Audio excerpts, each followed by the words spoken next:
कि एक तो किसी से मैं पैसे नहीं लेता, खुद अपना और परिवार का कर्म करके कमाई करता हूं। मैं वैज्ञानिक हूं, मैं साइंटिस्ट हूं, सर्विस करता हूं। दूसरा, किसी आश्रम की स्थापना नहीं करी है मैंने, ना करता हूं। आज के दिन ये मेरी समझ है।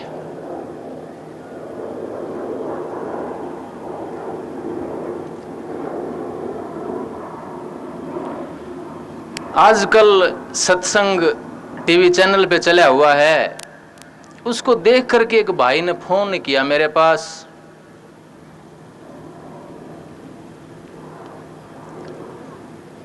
लुधियाना से फोन था, एक बार मुंबई से था इसी तरह का।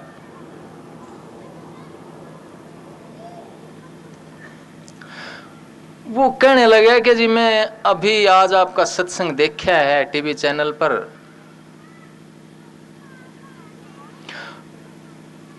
और जिस टाइम से मैंने सत्संग देखा है मेरे दिल में आपके प्रति भावना, प्रेम भावना उमड़ उमड़ के आ रही है।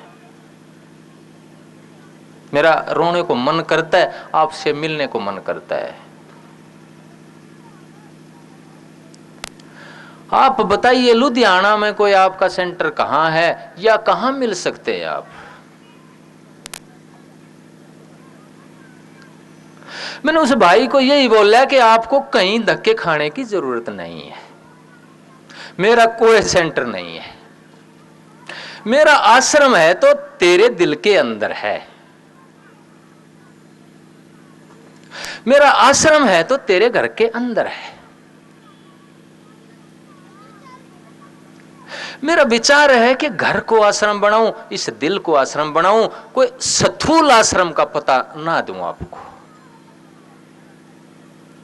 सूक्ष्म स्तर पर, वैचारिक स्तर पर आश्रम को खड़ा करूं मैं। आश्रम होता है आश्रय, जहां आकर के सुख मिलता है आदमी को।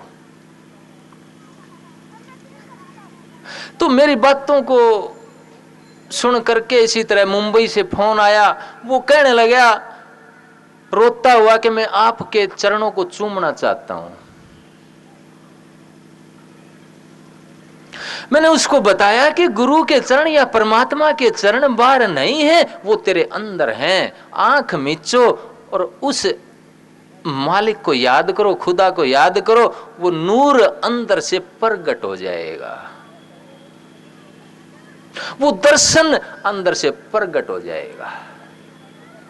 वो सतगुरु के चरण आपके अंदर हैं, बाहर नहीं है भाई। इसलिए आपको भी कहीं आने की जरूरत नहीं है, ना समय बर्बाद करने की जरूरत है, ना पैसा बर्बाद करने की जरूरत है, और ना एनर्जी बर्बाद करने की जरूरत है। ये वो अध्यात्म है जिसमें आप मजबूत होकर उभरे हैं। स्वयं के अंदर आत्मा को देखें, स्वयं के अंदर खुदा को देखें, स्वयं के अंदर गॉड को देखें।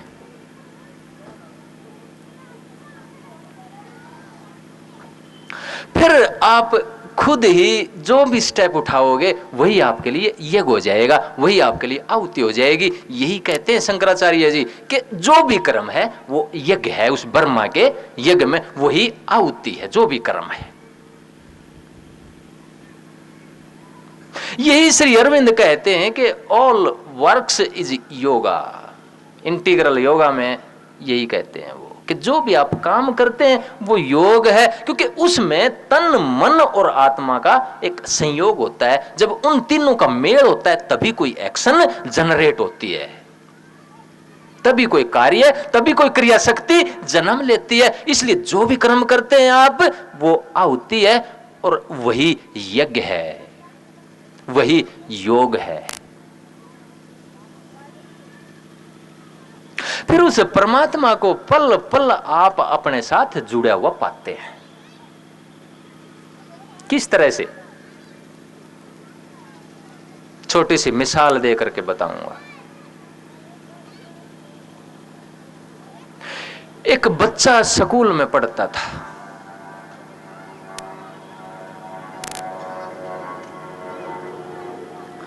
स्कूल में पढ़ता तो वो खेल भी खेलता था, साथ के साथ हॉकी का खेल खेलता था वो।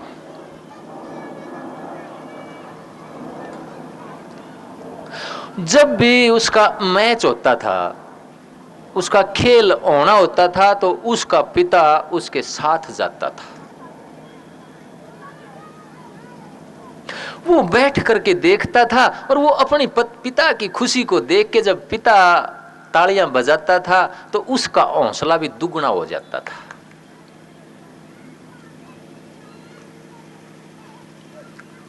और वो उम्दा से उम्दा खेल दिखाता था और टीम में अव्वल नंबर उसका आ गया था। लेकिन विधि का विधान ऐसा हुआ कि एक दिन बुढ़ापे में आकर के उसका पिता अंधा हो जाता है।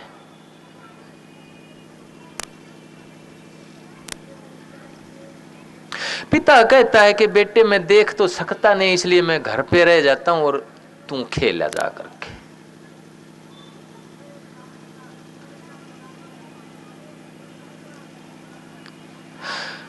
वो जाता है, जब देखता है तो उसका पिता बैठा नहीं दिखता तो उसका हौसला टूट जाता है।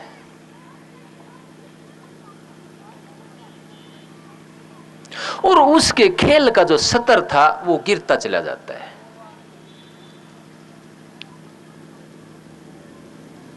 धीरे धीरे ऐसे हालात होते हैं कि उसको टीम में से निकालने की नौबत आ जाती है। उसका पिता कहता है कि बेटे मैं इस बच्चे को लेकर के चलता हूं, ये मेरे को बताएगा कि तू कैसा खेलता है और मैं इसकी जुबान से सुनूंगा। जैसे संजय धृतराष्ट्र को महाभारत का वर्णन करते हैं। वो कहता है कि ये बच्चा तेरे खेल का वर्णन करेगा और तू हिम्मत से खेलना, मैं सुनूंगा।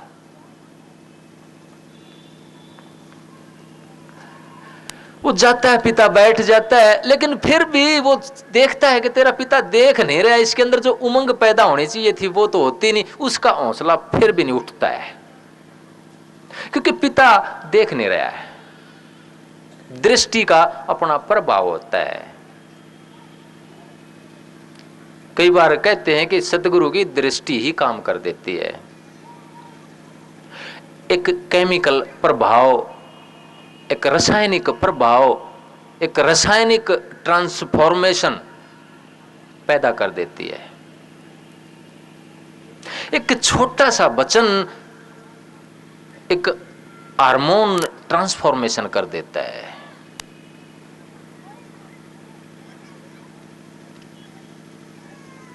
लेकिन लड़के ने सोचा कि पिता देख नहीं रहे हैं और उसका हौसला नहीं लौटता है। उसका पिता दुखी है। बेटा टीम में से बाहर निकालने की तैयारी चल रही है। आखिरी टाइम आ जाता है, पिता चिंतित है और पिता चिंतित है तो उसकी मुक्ति भी नहीं होती है। फिर शास्त्र कहता है कि आखिरी समय में जैसा ख्याल होता है वैसी जुन्नी में आदमी जाता है।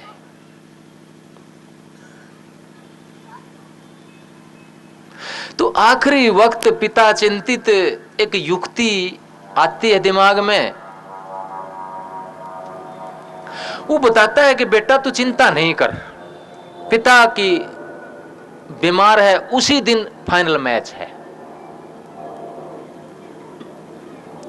पिता कहता है बेटे तू चिंता नहीं कर, मेरा शरीर भी छूट गया तो मैं आकाश में बैठ के तुझे देखूंगा, तेरे गेम को, तेरे खेल को मैं देखूंगा। पिता का शरीर पूरा हो जाता है, उसी दिन शाम को मैच होता है। टूटा हुआ है बच्चा, लेकिन एक तसल्ली कि आज तेरा पिता ऊपर बैठा हुआ तेरा खेल देखेगा। जैसे एक गुरुमुख शिष्य को